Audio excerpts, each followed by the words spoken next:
तो आप देख सकते हैं कि हमारा जो बर्नर है वो जलने लगा है और हमारी जो टेस्ट ट्यूब है वो गर्म होने लगी है। तो दोस्तों आज के इस वीडियो में गति के तीसरे नियम को समझने के लिए हम जो क्रियाकलाप करने वाले हैं उसके लिए देखिए मैंने जो उपकरण है उसको पूरी तरह से सेट कर लिया है। तो जो क्रियाकलाप है उसको स्टार्ट करने से पहले एवं गति के तीसरे नियम को समझने से पहले मैं आपको दिखा देता हूं कि जो उपकरण है वो किस तरह से मैंने यहाँ पर सेट किया है। तो देखिए सबसे पहले मैंने यहाँ पे देखिए एक ये स्टैंड लिया है और उस स्टैंड पर इस तरह से एक लोहे का ये सरिया लगा दिया है और इस सरिया से मैंने देखिए ये दो तार ऐसे लगाए हैं और ये दोनों जो तार हैं वो इस तरह से इस टेस्ट ट्यूब पर यानी कि इस परखनली से बांध दिए हैं ताकि हमारी ये जो परखनली है वो स्थिर बनी रहे।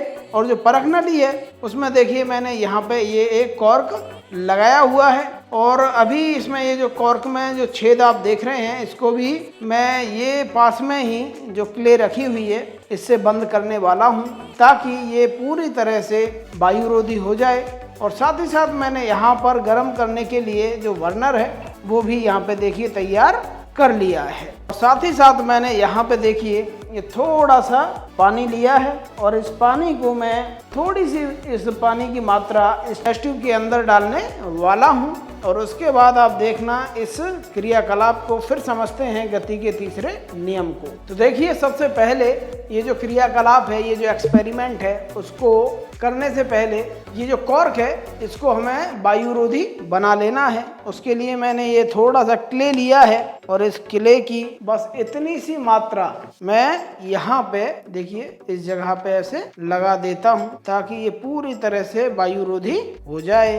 तो देखिए हमारा जो कॉर्क है वो पूरी तरह से वायुरोधी हो गया है और अब इस कॉर्क को ये जो टेस्ट ट्यूब आप देख रहे हैं इसमें लगाने से पहले मैं थोड़ा सा इसके अंदर जल डाल लेता हूँ। देखिए बस इतना सा जो पानी है वो काफ़ी है, आप देख पा रहे हैं बस इतना सा जो पानी है वो मैं ले रहा हूँ और ये जो कॉर्क है इसको इसमें लगा देता हूँ अच्छी तरह से। तो जो पानी है देखिए आप देख पा रहे हैं बहुत ही कम मात्रा में मैंने पानी लिया है और जो कॉर्क है वो भी मैंने ठीक से सेट कर दिया है और अब सिंपली हमें ये जो पानी है उसको गर्म कर देना है। तो चलिए अब हमारा जो बर्नर है उसे मैं जला लेता हूँ।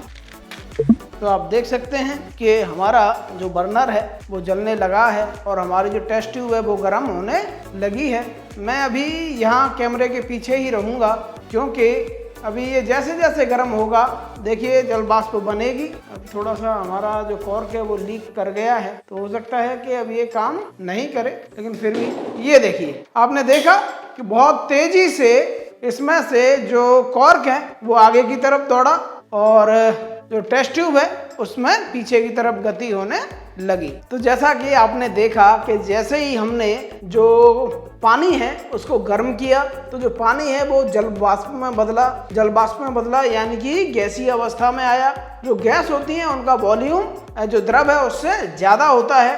तो जैसे गैस का वॉल्यूम इसके अंदर बढ़ा तो बहुत ज़्यादा दाब बढ़ने की वजह से जो कॉर्क है उस पर बल लगा और जो कॉर्क है वो बल लगने की वजह से इस तरह से आगे प्रक्षेपित हो गया और जैसे ही जो कॉर्क है उस पर आगे की तरफ बल लगा तो इस कॉर्क ने भी ये जो टेस्ट ट्यूब है इस पर पीछे की तरफ बल लगाया और यही कारण है कि हमारी जो टेस्ट ट्यूब है वो इस तरह से पीछे की तरफ गई और फिर वो इस तरह से पेंडुलम की तरह हिलने लगी।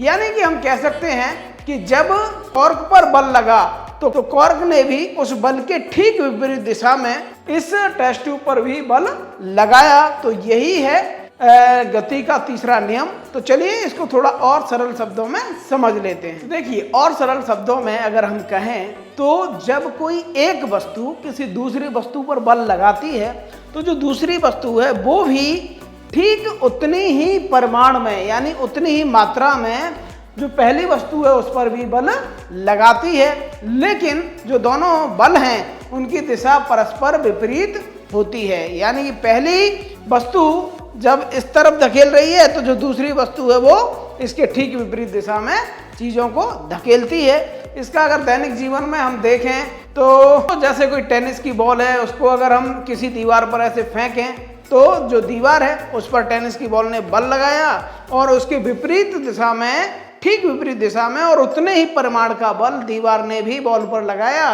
और इसी कारण जो बॉल है वो जंप करके दूर भाग जाती है। तो ये है दैनिक जीवन में एक उदाहरण न्यूटन के तीसरे नियम का।